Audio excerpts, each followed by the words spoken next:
Olá, nossos amigos, associados, espectadores, todo o nosso ecossistema empresarial. Estamos com muita alegria em mais um podcast da SEAT, em que nós vamos trazer aquele conteúdo que você já conhece, aquela inspiração que a gente deseja trazer, aquelas ideias, aquela interação que é tão rica, mas também muito gostosa para a gente poder conversar com as pessoas também que ouvem e nos trazem ideias depois, que vão comentar, enfim.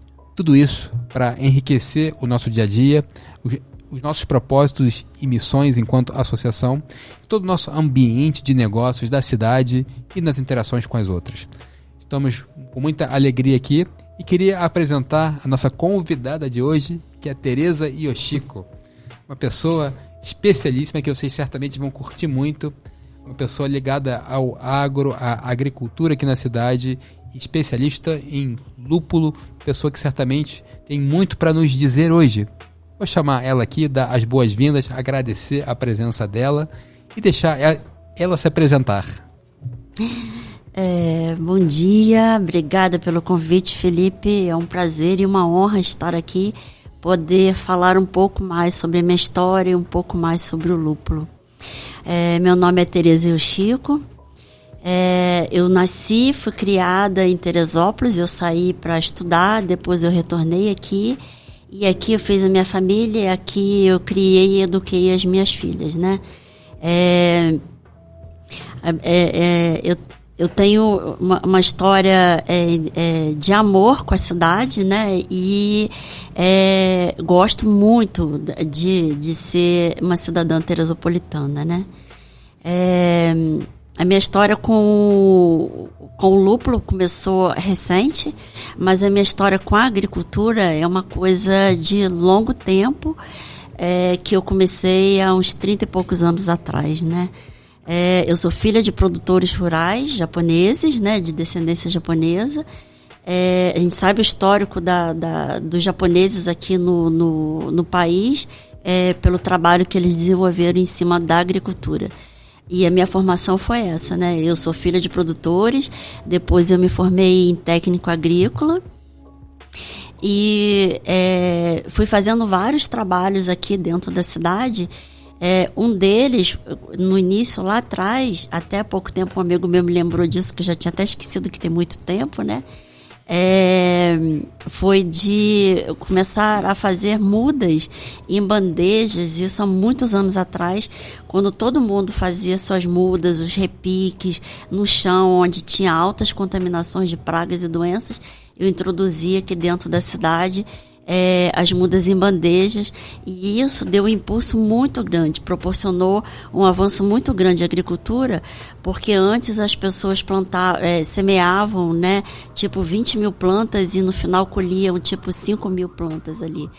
Fora isso, o alto custo das sementes híbridas que as pessoas botavam no campo e perdiam aquilo. Então, quando começou a história das mudas em bandejas, essas sementes híbridas, a gente começou a ter um aproveitamento dele de 100%. Então, isso modificou muito a história da nossa agricultura. Até porque Teresópolis, né, região serrana, Teresópolis, ela, pela proximidade que ela tem, né, do estado do Rio, da grande metrópole, ela é uma grande abastecedora da parte de folhosas.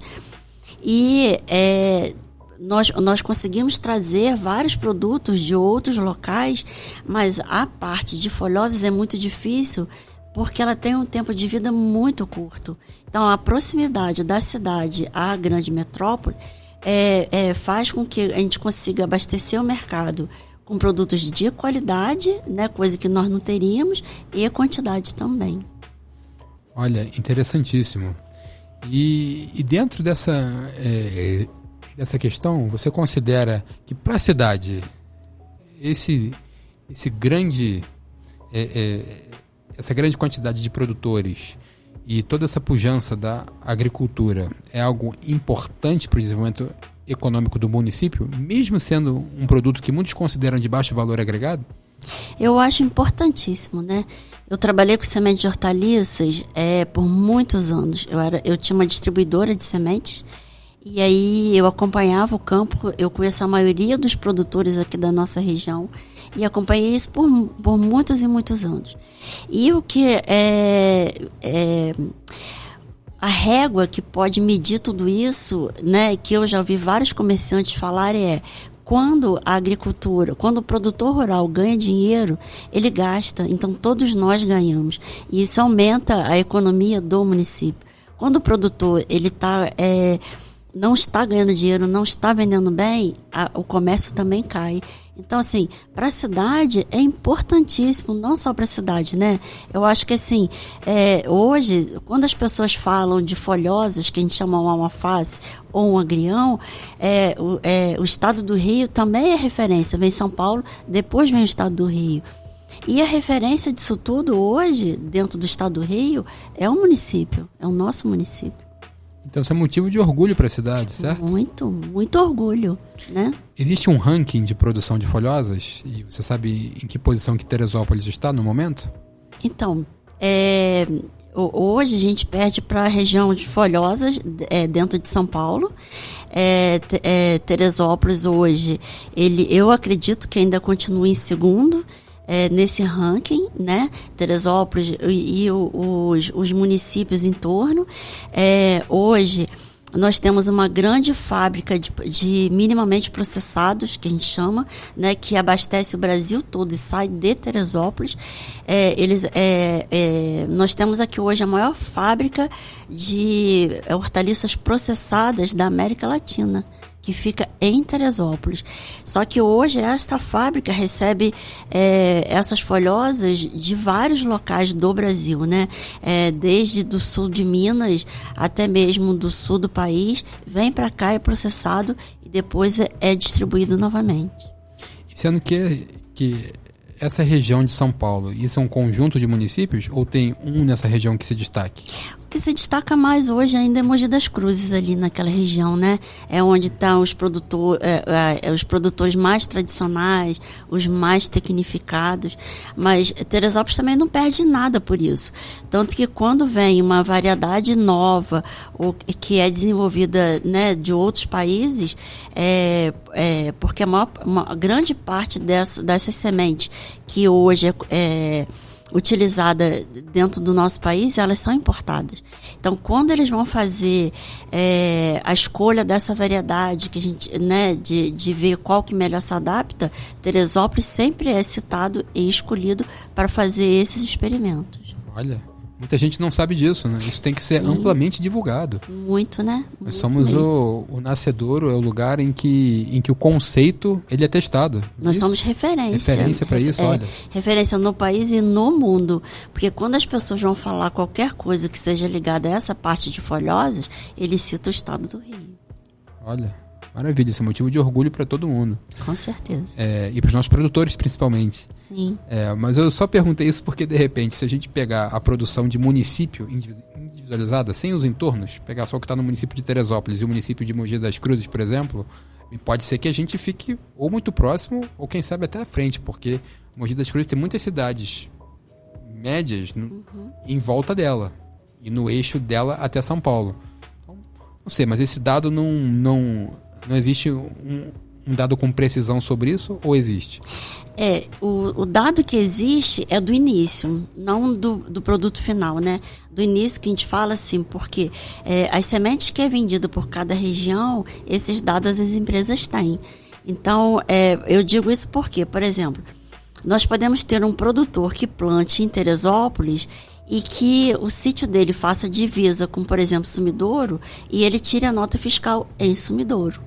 Então, para a gente pegar os dados finais, talvez fique um pouco mais difícil. Mas o dado inicial, aonde a venda é efetuada, é mais fácil. Sim. E sendo que nessa questão do dado inicial, nós temos o dado separado por município, com Teresópolis versus Mogi das Cruzes, ou tem? Não, esses dados têm. E qual que está em primeiro, isolando o município? Eu acredito que hoje, né, tem um tempinho que eu não trabalho mais com semente, mas das últimas vezes que eu vi, Mogi ainda superava isso, né? Superava. Okay. Porque a quantidade de produtores e a forma com que eles fazem o plantio é muito mais rápido do que aqui ainda. Sim, que é menos acidentado também. Sim, é menos acidentado.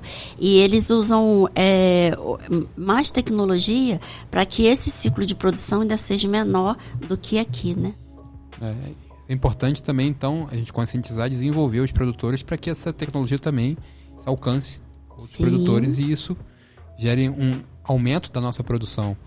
Existe uma fronteira agrícola aqui? Tem ainda terras que ainda possam ser aproveitadas, que se expanda? Eu sei que tem a questão de meio ambiente, muita coisa tem que ser controlada mesmo, não podemos fazer de qualquer maneira, mas existe fronteira agrícola aqui ou não? Não, eu acredito que não. O que tem acontecido é a diminuição do número de áreas plantadas, porque tem muitos produtores que diminuíram a área, muitos produtores que investiram em estufas, né, que é aquela cobertura, e muitos produtores que investiram em hidroponia. Por exemplo, outro dado, Teresópolis é hoje a maior área de hidroponia do Brasil. Então, assim, tem vários fatores que foram contribuindo para a diminuição de área, né? Porque em vez de você pegar uma área grande e plantar ele dentro de um campo aberto, as pessoas também estão usando essa tecnologia aqui hoje. Ótimo. Tá mais um dado aí que também não tem sido muito divulgado, que a gente precisa também fazer saber para as pessoas do município como um todo, mas da cidade também, do centro da cidade, saberem a importância e a pujança do agro, da área agrícola na nossa cidade. Eles têm uma noção, as pessoas têm uma noção, mas nós precisamos divulgar mais isso. Eu acredito que sim, que falta divulgação, né? Quando a gente anda dentro de um supermercado no Rio, a gente vê a qualidade dos produtos, a variedade, a quantidade que está sendo abastecido, né? O que está acontecendo. Porque quando a gente fazia esse trabalho de semente, a gente via não só vender a semente, a gente fazia todo um trabalho de acompanhamento do produtor até chegar na banca final, que é o supermercado ali, né? Então, hoje a gente vê que vários supermercados utilizam as hortaliças como chamariz, né? É uma forma dele divulgar aquilo ali para trazer o cliente para dentro da sua loja. Isso é importantíssimo. E dentro desse cenário, como é que é a sua história e quais os princípios que norteiam o trabalho de vocês dentro do associativismo? Nós somos uma entidade associativista, nós somos uma associação. Então nós acreditamos muito nisso. Isso acontecido na sua vida e no meio dos produtores? Como é que tem sido isso? Eu estou afastada há algum tempo do mercado de hortaliças, porque eu veredei por um outro caminho. Na verdade, a minha história foi mais ou menos assim. Eu tenho 3 filhas. Quando elas ficaram independentes, que não precisava mais do meu apoio, eu resolvi que eu queria me aposentar e que eu não queria mais trabalhar. E aí, eu costumo falar que eu nunca trabalhei tanto na minha vida, sabe? Depois que eu resolvi me aposentar. E até falo, gente, não pense em se aposentar, porque é mó furada, né? Mas quando eu resolvi fazer isso, dar uma virada na minha vida, eu conheci o lúpulo. E o lúpulo, ele me mostrou vários caminhos, porque, primeiro, Teresópolis hoje é a capital do lúpulo por causa do viveiro, porque o viveiro Ninkasi foi o primeiro viveiro, né, no Brasil, primeiro e único, na verdade, porque foi o que fez, ele legalizou o lúpulo no país. Então, assim, o que é isso? Existe uma normativa dentro do Ministério da Agricultura que todas as variedades que não tiveram registro, variedades que eu digo, toda aquela planta, um pé de alface, um tomate ou alguma coisa, que não teve registro até 1990, ela teria que ser registrada dali para frente. Nós temos um histórico de que, na época de Dom Pedro, ele já trouxe o lúpulo para o Brasil, porque o lúpulo é uma planta que tem uma existência de mais de 1.200 anos. Né? Por exemplo, a Alemanha, ela tem a cultura de produzir lúpulo há mais de 1.200 anos. Então, quando, na época do Império, essa planta entrou aqui, eles testaram, fizeram vários estudos. Inclusive, existia uma cartilha do lúpulo que queimou na biblioteca no Rio, quando teve aquele incêndio, mas nós conseguimos a cópia, antes de acontecer esse acidente, o pessoal conseguiu várias cópias assim, digitais desse material, então a gente preserva isso. Mas naquela época, quando eles fizeram isso, não deu muito certo. Por quê? Eles trouxeram a planta e tentaram implantar a cultura aqui, só que o manejo que eles fizeram foi o mesmo manejo que eles estavam fazendo em climas temperados, como é a Europa. E desde então, eles pararam esse plantio, não existe mais um histórico de uma planta que tenha. Alguns anos atrás, o pessoal descobriu uma planta, né, um pé, que estava lá no sul, ali na região de Gramado, entre Gramado e Canela, de um produtor que tinha uma planta de lúpulo, que trouxe quando ele migrou para o Brasil, e aí ele começou a produzir aquilo ali.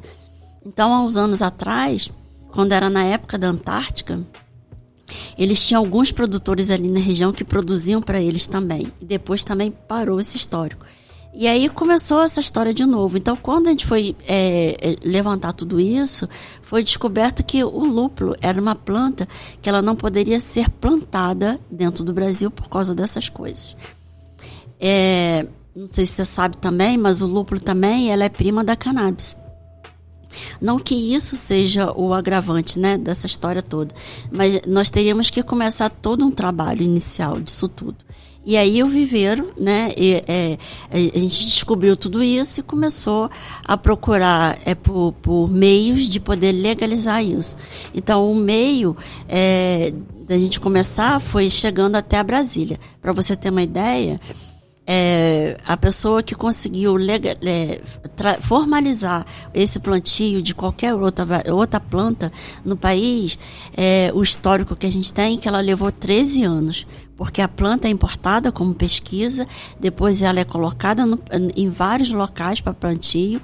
Quando ela é constatada que ela não fornece nenhum risco para as outras plantas que já temos aqui, que ela não vai trazer uma praga nova ou uma doença nova, aí ela é liberada. Nós conseguimos fazer isso com o lúpulo com menos de 1 ano. Tamanha a importância que o lúpulo tem para o mercado, tanto agrícola quanto o mercado industrial do país, né? E aí eu contei essa história toda porque nós só conseguimos fazer isso porque foi uma associação de várias pessoas e de várias entidades, né? A Emater aqui em Teresópolis ajudou muito, a Rota Cervejeira ajudou, a Embrapa nos ajudou, todo mundo ajudou a fazer isso. Então, se não tivesse essa união, essa associação de várias entidades, com certeza ainda estaríamos lá engateando para poder legalizar, para começar tudo isso. E hoje não, essa história toda que eu estou te contando foi em 2018. Em outubro de 2018, o lúpulo já estava legalizado. Então, dali para cá, muita coisa já aconteceu e muita coisa já se desenvolveu em relação ao lúpulo, graças à associação de várias entidades, né? Sim. E sendo que o lúpulo ele tem um potencial de um crescimento da produção, isso onde que a gente pode chegar com essa novidade, com esse plantio liberado? Você acredita que tem muito potencial? Sim. O mercado do lúpulo, ele de importação anual, a média, é de em torno de R$1 bilhão hoje. Então, imagina isso sendo produzido dentro do país, essa economia sendo gerada aqui dentro, a quantidade de empregos e tudo mais que nós podemos, né, oferecer. As pessoas falam que 97% hoje desse lúpulo ainda é importado. Eu acredito que até mais, né? Que apesar de nós termos áreas plantadas dentro do país, em vários locais, a nossa qualidade ainda está aquém do que nós importamos. Então, temos muita dificuldade das cervejarias utilizarem nosso material para poder começar a colocar dentro da sua linha de trabalho, né? Então, hoje, por exemplo, nós temos aqui em Teresópolis, em Serra do Capim, uma cervejaria, onde ela produz lúpulo também, Isso deu um destaque muito grande para a cultura, porque foi a primeira grande cervejaria que acreditou que o Brasil pudesse se plantar lúpulo. Porque até então as pessoas falavam que não poderia. Para você ter uma ideia, todas as novas variedades de lúpulo que são descobertas no mundo, eles são patenteados. E aí a patente é feita por país. E nunca pediram a patente dentro do Brasil, porque ninguém acreditou que no Brasil poderia se plantar lúpulo, né? Então, você vê qual a grandeza desse caminho. O Brasil é o terceiro maior produtor de cerveja do mundo.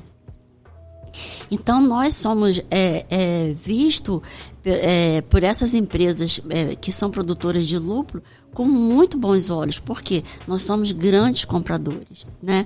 E hoje eles estão vendo essa movimentação que está acontecendo no Brasil, de alguns produtores começando a fazer esse trabalho aqui também, né? E detalhe, a gente consegue fazer isso com qualidade e quantidade. Por exemplo, em nenhum país do mundo se produz lúpulo 2 vezes por ano. Nós produzimos até mais de 2 vezes por ano. Então, hoje nós conseguimos produzir quantidade. Isso é o primeiro fator. E agora, nós estamos em busca da qualidade daquele produto, da parte nutricional. Porque como é uma cultura nova no país, nós não temos dados ainda, né? Então, aí entra novamente o associativismo. Porque hoje nós temos uma rede de pesquisa que tem mais de 100 pessoas hoje dentro dessa rede, composta por produtores, pesquisadores do Brasil inteiro, aonde nesse local nós compartilhamos com todos tudo que nós conseguimos de resultado. Então, por exemplo, vou te dar um exemplo hoje. A Embrapa está fazendo uma linha de pesquisa de curva de absorção de nutrientes. Isso é importantíssimo para a cultura. Por quê? Em cima disso, nós vamos saber quanto adubar e quando adubar, né? E isso, ele vai impactar lá no final, na qualidade e produtividade final do produto. Então, para a gente, isso tudo é muito importante. Então, assim, nós temos produtores do Rio Grande do Norte, do Rio Grande do Sul, nós temos universidades de todos os lugares que participam dessa rede e que compartilham as informações ali dentro, e por isso que tem os produtores também, para que esses produtores possam absorver isso e que nós também possamos contar com a ajuda deles, né, na hora de implantar um campo e ele pesquisar para a gente.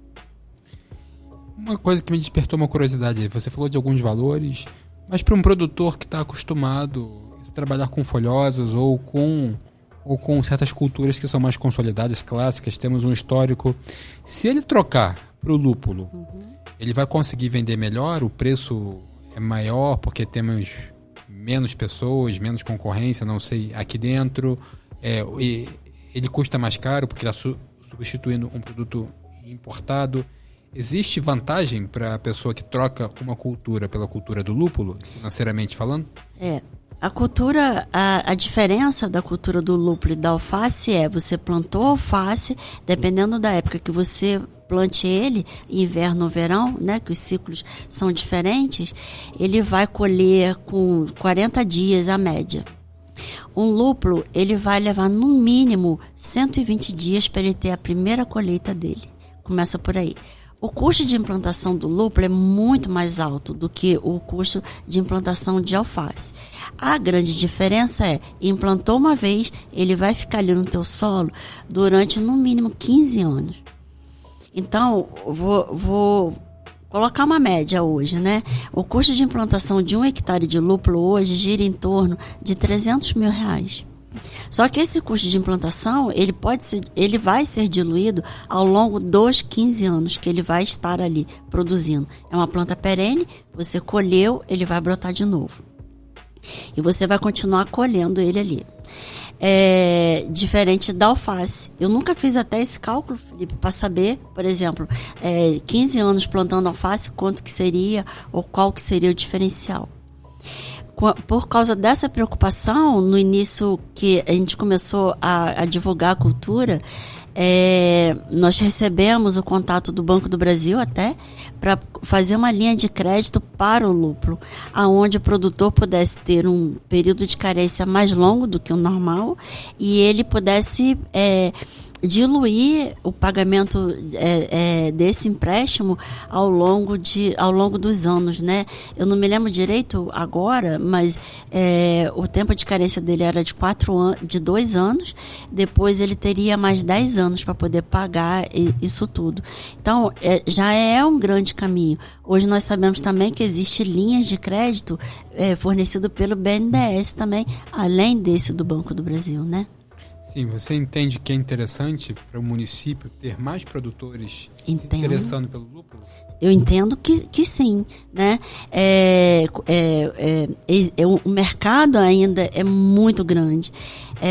A pessoa que veredar por esse caminho hoje, ele vai ter um longo caminho ainda plantando ele e podendo aumentar essa cultura dele.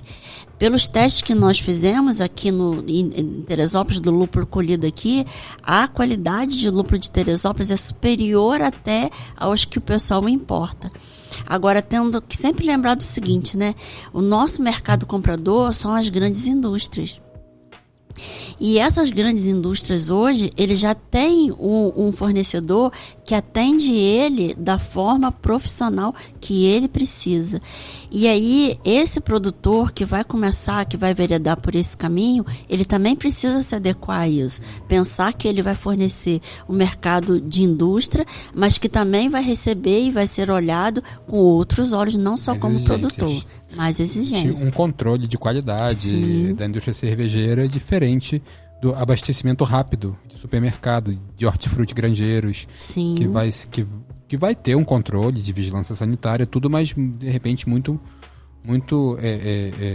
menos exigente do que uma indústria que produz, tem vários parâmetros. Você me permite a gente fazer uma conta aqui de guardanapo? Sim, por favor. Eu cresci, eu digo que eu aprendi a ser comerciante desde pequeno, com 7 anos de idade, com o lápis atrás da orelha, assim, sabe? Tudo bem, eu não dispenso planilhas, não dispenso sistemas de informação, inteligência artificial chegando aí, tudo são coisas que eu aprecio, mas às vezes eu faço contas de guardanapo. Você falou que um hectare tá, vai custar R$300 mil para implantar. Isso. Se eu pegar o mesmo hectare, tá, e plantar alface, como você usou como referência, tá, qual que é o custo disso? Eu não sei te falar hoje. Mas a gente pode ter uma ideia. Né? É difícil até para me chutar, viu? 20 mil, 50 mil, com uma ordem de grandeza assim, mais rápido? Um hectare ele vai caber em torno de 60 mil plantas, eu não sei te falar hoje, mais ou menos. Talvez em torno de uns R$30 mil. 30 mil, 10 vezes menos, né? Tá, e um hectare, então, vai produzir 60 mil plantas. Tá? E o aproveitamento disso varia, né? 90%, 80%? Não, hoje... O aproveitamento de colheita hoje ainda está em torno de uns 70% disso, 70%. Né? 70%. 70% daria 42 mil pés a cada 40 dias. Bom de conta, hein? É isso? 42 mil pés. Quanto está saindo? Vende por molho, por caixa, não é isso? Ele vende por caixa. Eu compro no supermercado ou no hortifruti por pé. Mas eu sei que o produtor vende por caixa, não é isso? Na caixa ele cabe...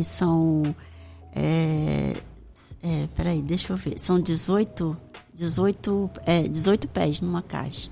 18 pés, tá, ok. Então a gente vai ter 18 pés. E você tem uma ideia do preço da caixa? Não tenho. Hoje eu sou consumidor, eu compro, né? Escutei alguém falando, gira em torno de 20 a 30 reais. A caixa? A caixa, mais ou menos isso.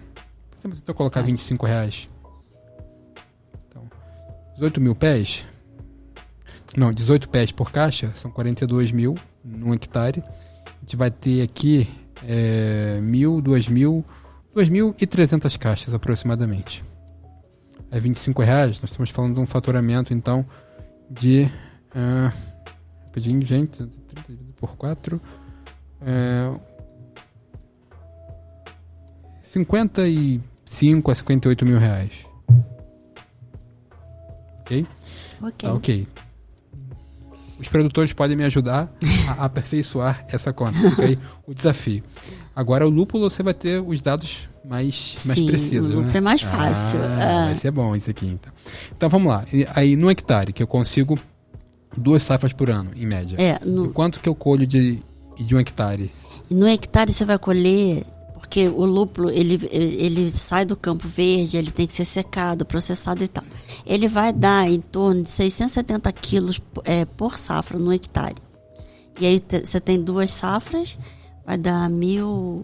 Faz a conta que tá melhor, Felipe. 670 vezes 2. Vezes 2. Dá 1.340. 1.340 quilos que ele vai colher ano. E quanto está saindo o quilo do lúpulo do produtor bem para a indústria? Ele está em torno de R$200 o quilo. R$200. Ok. Então a gente vai ter aqui 134.268 mil reais. Tá. A cada ano. A cada ano. Entendi. A cada um hectare. Essa safra do alface, ele vai colher em torno de, no máximo, 6 safras dessa por ano. Talvez. 6 por ano. Tá, e a gente está dando aqui, chegando em 330 mil reais por ano. Contra 268. Sim. Num primeiro momento, me parece desfavorável. Mais vantajoso plantar alface, né? Mas tem potencial de melhorar esse preço? De R$200 o quilo? Que é algo que está começando, né? Aqui pro Brasil, né? Claro que eu estou falando. Existe potencial de melhora desse preço? Eu acho que vai ter, dependendo da variedade do lúpulo que você escolhe. Só que tem um grande diferencial ali em relação ao alface, né? O lúpulo, você tem um custo de 300 mil reais, que você vai diluir ele ao longo dos 15 anos. Sim. Só que a grande diferença da alface é que ele vai ter que... O custo de produção dele vai ser por cada ciclo que ele tiver. Cada ciclo? Cada ciclo. Tá. Então, se ele fatura 55 mil num ciclo de 40, 45, 50 dias, ele vai gastar 30. Produção. Sim. Então sobra 25. Já muda tudo aqui na conta. 25 vezes 6 safras. Tá falando aqui de 150 mil, então. Isso. Ele fatura 330, mas o custo de produção é alto. Que leva 150 mil por ano. Aqui você tem 300 mil diluído por 15 anos. Sim. O que dá 20 mil por ano. Não é uma conta grosseira. Por 2 safras dá 40 mil. Certo? Certo. Então eu vou ter um resultado líquido de 228 mil. Sim. O que é 60% melhor. Assim, teoricamente sim, né? E a grande vantagem... A gente pode aperfeiçoar isso aqui, mas eu sugiro até especialistas pegarem isso aqui, colocarem numa planilha, entendeu? E com dados mais precisos do que a gente está levantando aqui, mas não vai ficar muito longe disso. Não. Uma coisa que eu aprendi na minha vida é o seguinte: quando você faz uma conta dessa num jantar, num almoço, de guardanapo bem feita, manda um especialista ficar 3 dias fazendo com precisão na planilha. Fica muito parecido. Quem entende do assunto no guardanapo sai bem. Sai bem. Então assim, gente, 60% melhor, tá aqui, ó. Vou mostrar aqui para o nosso público aqui, ó, nossa conta de guardanapo, mas olha, tô pensando lá em plantar lúpulo, hein? Vamos lá. Então, assim, que tal a gente divulgar mais isso e levar para produtores ou potenciais investidores para nós sermos futuramente uma potência no lúpulo, como já somos em termos de início, de vanguarda, de pioneirismo, vou chamar assim, mas em termos de volume também, quem sabe substituir mais importações. Você acha que cabe a gente pegar isso aqui e levar adiante? Claro, com certeza. Vou te dar um exemplo, assim, ó. Existem hoje, no mundo todo, em torno de 330 a 350 variedades de lúpulo. O lúpulo, a gente linka ele muito ao uso da cerveja, né? Porque é onde ele é o mais popular. E é onde ele é mais utilizado mesmo. Mas existem outros mercados de lúpulo também que a gente hoje, como produtor, ainda não explorou. Um deles ele é um bacteriostático. Então, você pode utilizar ele na fermentação da cana-de-açúcar. Então, o que nós descobrimos há pouco tempo? A gente fala descobrimos porque são mercados novos para a gente também. Então, o produtor, né, as fermentadoras de cana, que vai virar o álcool ou o açúcar, ele utiliza o extrato de lúpulo porque é o único produto hoje que pode ser utilizado por essas indústrias na hora da fermentação. E ele dá muita bactéria, muita contaminação, porque a cana vem do campo sujo. Então, até ele fermentar, até aquilo ali ficar pronta, tem várias contaminações. E o que faz quebrar essa contaminação é o lúpulo. Esse mesmo material que é utilizado para a fermentação da cana-de-açúcar, depois as grandes farmacêuticas compram esse material que vende para você como a vitamina B12. Então, por isso que o único produto que pode ser utilizado é o lúpulo, porque ele é natural. Né? Ele poderia até utilizar outras coisas, mas depois ele não poderia vender para as indústrias. Então, olha o tamanho desse mercado que nós temos, muito grande ainda, que não está sendo explorado. A outra parte é a parte do fármaco. No Brasil, a única empresa que produziu algum medicamento à base de lúpulo ainda industrializado é a Xê, que vende, que é um calmante, né? Que substitui até os calmantes de tarja preta para o pessoal poder utilizar. E isso ele está sendo amplamente pesquisado por algumas instituições aqui dentro. Então, eu fui numa apresentação há pouco tempo no Instituto Federal do Espírito Santo, e eu falo isso porque a gente sabe que em Teresópolis em breve teremos um Instituto Federal também, onde uma pesquisadora lá, eles têm a farmácia e biomedicina. E aí uma das alunas, né, fez o trabalho dela em cima do controle do câncer de mama utilizando o lúpulo. E é incrível o resultado que você vê, a diminuição das células cancerígenas. Então, existem várias pesquisas sendo realizadas aqui hoje, que eu tenho certeza que lá na frente, esses resultados, quando aparecerem, vai mudar todo esse mercado, tudo isso. A outra coisa, voltando ao Instituto Federal, só para ter um gancho, eu já palestrei por vários institutos federais falando do lúpulo, e todos eles, todos os que eu fui, eles têm a parte do curso de cerveja. Então, se Teresópolis é a capital do lúpulo, será que não seria uma grande chance de nós termos isso hoje aqui dentro do município também, já que nós temos o viveiro de lúpulo aqui e alguns produtores, né, para poder ensinar as pessoas a melhor utilização desse lúpulo? Olha, estamos diante de uma grande oportunidade. Rapidamente, sem aprofundar muito, com um tempo limitado, a gente já vê, dá para qualquer pessoa que tenha uma paixão por Teresópolis desejar que isso avance muito. Certamente pode ser um grande impulsionador de novos negócios. Sim. Porque você também, tendo um cluster de produção aqui, você pode trazer eventos para a cidade, você pode trazer turismo de negócios, você pode trazer pessoas especialistas, grandes técnicos, grandes pesquisadores para vir morar, residir aqui, e tudo isso tem toda uma questão indireta também que vai influenciando tudo. Sim, maravilha, realmente é algo que é importante. Você entende que o poder público está participando disso como deveria? Não vai criticar ninguém, mas ou pode ter uma atenção maior ainda, a gente pode pleitear mais atenção ainda para esse potencial? Eu acho que poderia ter um pouco mais. Assim, eu não digo em relação à pesquisa ou acompanhamento de produtor, porque tudo isso nós estamos fazendo. Mas eu acho que poderia ter um pouco mais por causa do título que nós temos. Então, muitas pessoas vêm falar comigo: eu acho que vocês não mereciam o título de capital do lúpulo, porque vocês não fazem nada além do viveiro. Né? Eu já ouvi isso de muitas pessoas. Eu falei, mas a gente tem algumas produções, algumas plantações e tudo. Mas se a gente for ver hoje, outros municípios estão crescendo muito mais na plantação do lúpulo do que Teresópolis, né? Então, eu acho que falta alguma coisa, um plus a mais aí para a gente poder realmente ser merecedor desse título. Um incentivo maior para que mais pessoas plantem. A gente já tem o conceito bem definido, pelo que já vimos aqui. Que precisa de volume, talvez. Sim. E os investimentos venham porque vai ter volume primeiro. Eu precisaria de volume.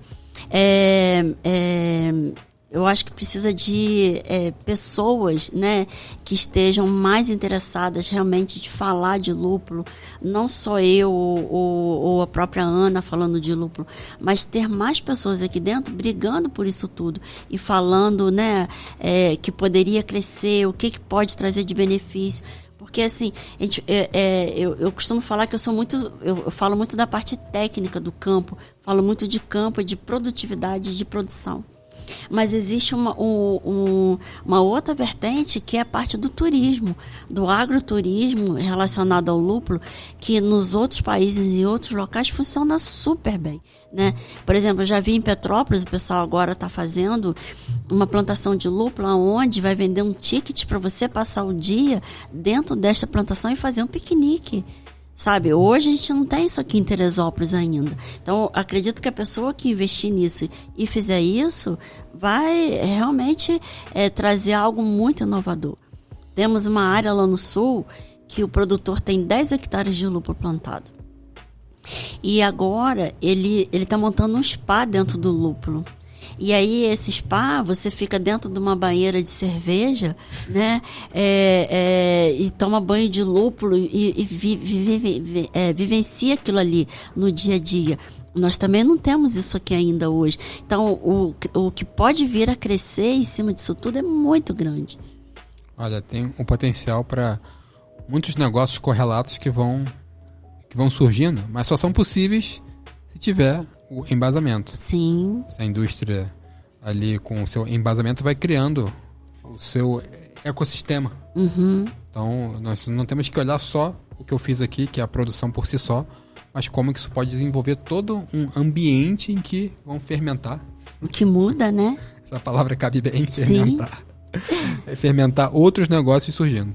Interessantíssimo. E aí você vê que Teresópolis, ela já tem a pegada do turismo. Então você imagina se a gente conseguisse juntar o lúpulo com o turismo, né? Tudo junto ali, o potencial que nós temos hoje, né?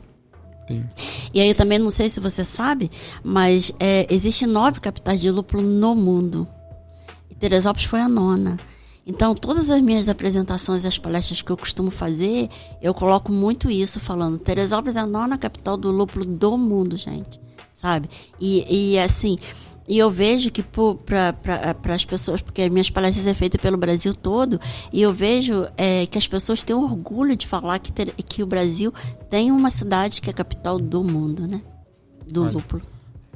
É algo que nós precisamos investir mais e me conte com a SEAT para ser uma voz para reverberar isso daí e ajudar na divulgação. O que nós pudermos fazer, estamos à disposição. A conversa está excelente, poderíamos ficar aqui horas falando disso. Eu recebi uma aula aqui, e vocês todos também, certamente, sobre lúpulo, sobre o plantio, o potencial econômico que isso tem. Alguns momentos aqui eu nem piscava de tanta atenção para um assunto que eu gostaria de saber mais. Certamente aí fica aí uma curiosidade para nós aumentarmos o interesse nesse tópico, que certamente vai ser algo cada vez mais relevante para a nossa cidade. Queria agradecer demais aqui a presença da Tereza conosco.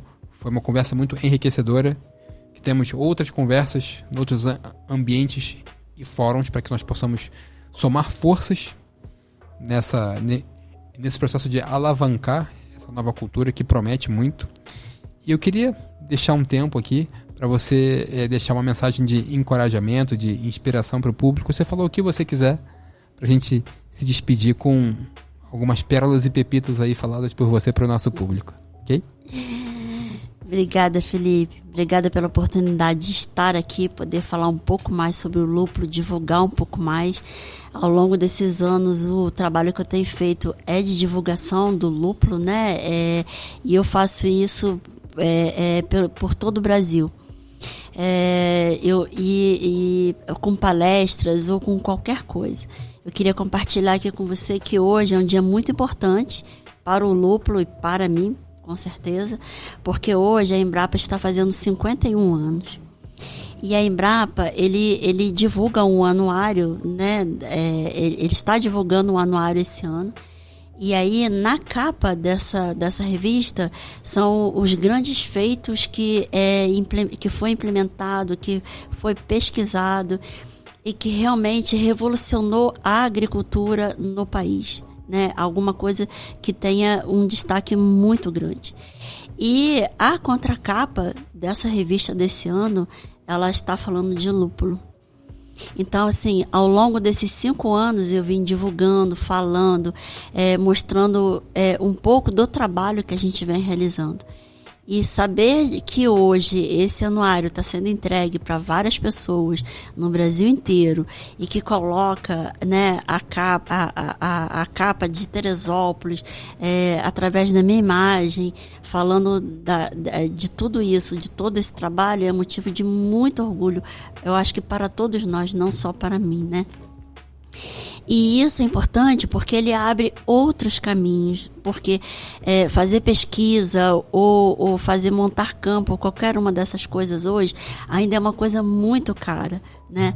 E aí isso ele faz com que nós possamos trazer mais pessoas, mais empresas que possam se associar a gente aqui para poder divulgar ou até mesmo pesquisar mais ainda isso. Então, qual que é a meta de todos nós? É que o lúpulo ele tenha qualidade e produtividade igual aos outros países, né? E fora isso, ainda tem toda uma parte genética que hoje nós não temos uma variedade que seja brasileira. O que nós temos são todos os materiais que nós importamos aqui para o país. Então, saber que hoje uma empresa no porte da Embrapa compra a causa da história do lúpulo, saber que eles podem nos ajudar a ter um novo material, isso é muito importante para todos nós. E aí eu lhe agradeço de novo essa oportunidade de poder estar aqui, poder falar um pouco mais e convido a todos vocês a conhecer um pouco mais sobre o lúpulo, né? O meu viveiro fica ali em Vargem Grande. Ele não é um viveiro que é ali aberto ao público, à visitação, porque ali dentro funciona uma biofábrica, onde a gente tem que ter todo o cuidado o tempo todo, até mesmo de filtragem do ar que abastece aquele local. Mas nós podemos combinar um dia de receber as pessoas aonde essa biofábrica que não esteja funcionando naquele período, onde as pessoas possam ir conhecer. Eu tenho vários pedidos de muitas pessoas aqui de Teresópolis mesmo que falam: eu posso visitar? É muito difícil, mas eu acho que a SEAT mesmo pode nos ajudar a criar um dia de visitação e possa organizar, né, nos ajudar a organizar, levar essas pessoas que têm a curiosidade de ir lá para ver o trabalho que está sendo feito aqui, né? O viveiro Ninkasi, ele é o único viveiro do Brasil que vende mudas certificadas, porque ele é o único viveiro que ele tem uma biofábrica e segue todas as normativas dentro do Ministério. Então, assim, eu acho que é uma coisa que nós poderíamos abrir para que outras pessoas conhecessem, porque eu vejo que não é um motivo só de orgulho para mim, é um motivo de orgulho para o município também, né? Certamente. Muita gratidão aqui por você ter vindo, muito obrigado. Nós é que agradecemos a sua presença aqui. Já estamos chegando aqui no final, mas eu queria já lançar um desafio aqui. Vamos marcar um dia, eu vou aguardar você definir um dia propício. Sim. Tá? E a gente sempre pede para as pessoas aqui para fazerem os 3 Cs, que é o curtir, comentar e compartilhar. Se você quiser ir nesse dia da visitação, coloca lá nos comentários: eu vou. E os primeiros comentários vai ser a nossa organização da lista de espera. Assim que esse podcast for publicado, eu já vou colocar lá: eu vou. Espero que você também coloque e a gente vai definir quantas pessoas são, não sabemos ainda, mas certamente vamos seguir pelos comentários aqui das pessoas que se interessaram pelo assunto. Certamente isso terá muito potencial e vai crescer muito, e a gente, quem sabe, já não tem, acho que uma rota de visitação de lúpulo junto com a rota cervejeira. A gente vai fomentar isso aí tudo e muita coisa boa vai acontecer. Então, pessoal, faça nos comentários aí, siga-nos nas nossas redes sociais, acompanhe os nossos podcasts. Com muita alegria nós nos despedimos de todos aqui, e que venham outros podcasts aí com muita inspiração para todos. Nós agradecemos todos os que viabilizam esse processo. E para todo mundo, fica aí o nosso muito obrigado. Obrigada.